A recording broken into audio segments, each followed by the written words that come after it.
Myself, Mrs. Momita Maiti, is going to teach you a poem written by Sarojini Naidu, that is, In the Bazaars of Hyderabad, for class 7. So, just let us first read the poem. What do you sell, O ye merchants? Richly your wares are displayed. Turbans of crimson and silver, tunics of purple brocade, mirror with panels of amber, daggers with handles of jade. What do you weigh, O ye vendors? Saffron and lentil and rice. What do you grind, O ye maidens? Sandalwood, henna and spice. What do you call, O ye peddlers? Chessmen and ivory dice. What do you make, O ye goldsmiths? Wristlet and anklet and ring. Bells for the feet of blue pigeons, frail as a dragonfly's wing. Girdles of gold for the dancers, scabbards of gold for the king.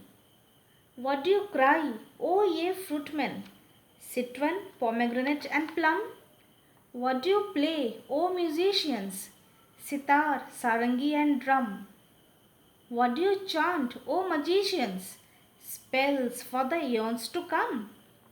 What do you weave, O ye flower girls, with tassels of azure and red? Crowns for the brow of a bridegroom, chaplets to garland his bed, sheets of white blossoms new garnered to perfume the sleep of the dead.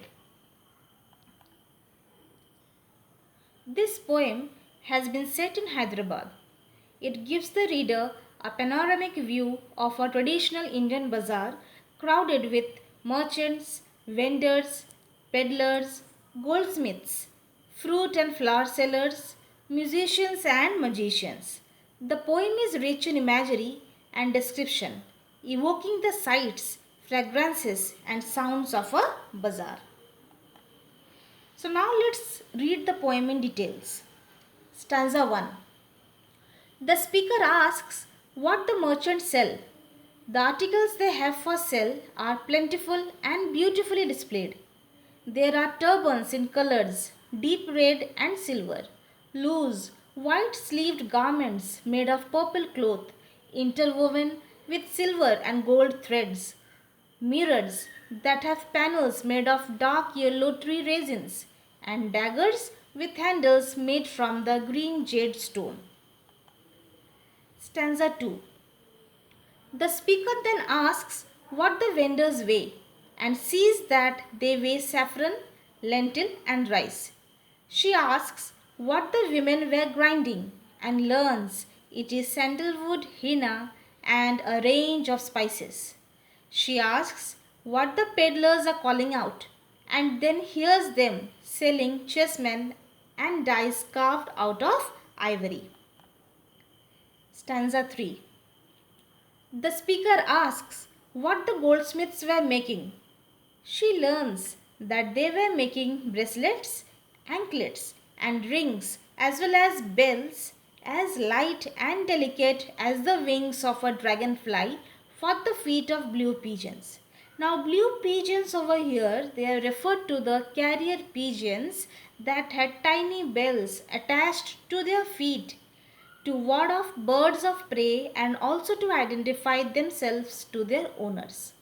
The goldsmiths also make belts of gold for dancers and sword covers made of gold for the swords of kings. Stanza 4. The speaker asks what the fruitmen sell and then lists that they are selling citrus fruits, pomegranate and plums. She wonders what the musicians play. She sees them playing the sitar, sarangi and a drum. She asks what the magicians chant and writes that they chant spells for all the ages in time yet to come. And finally, in the last stanza, the speaker asks what the flower girls weave with blue and red bunches of decorative threads. She wonders if the flowers will be woven into crowns to be worn by a bridegroom or strings of flowers that will decorate his bed, or whether the newly collected blossoms will be woven into a sheet at a funeral to lend perfume to the final sleep of the life. Now let's read the theme. The theme is the poem is the celebration of traditional Indian bazaars. Through the list of wares, the poem gives us a picture of the cycle of life with its many facets, from music and pleasure to war, from marriage to a funeral. The bazaar represents this cyclical continuity of life. Now let's have a glance at the poetic devices which are used in the poem. Visual imagery. Examples: the display of wares, turbans of crimson and silver, purple brocade, panels of amber and handles of jade. Olfactory and gustatory imagery. Examples from the poem are the scent of sandalwood, henna, spices, citrus fruits, the perfume of the flowers, the taste of the citrus fruits, pomegranates and plums. Auditory imagery. The cry of the fruitmen, the music played by the musicians, the chanting of the magicians, bells and anklets. And what is the purpose of the poem? It is interesting to note that this poem was written when the idea of using Swadeshi goods instead of British goods was gaining popularity as part of India's independence movement. The poem is a celebration of the vibrancy of traditional Indian bazaars and crafts. So I hope so, children, that the entire poem is very clear to you. Now next I am going to upload the question and answers from your textbook. So kindly follow your textbook and get the points as per the answers I have given you.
Thank you all for listening very patiently, and children, kindly go through the poem once again and try to frame your own answers by taking the points of the answers which I have given you.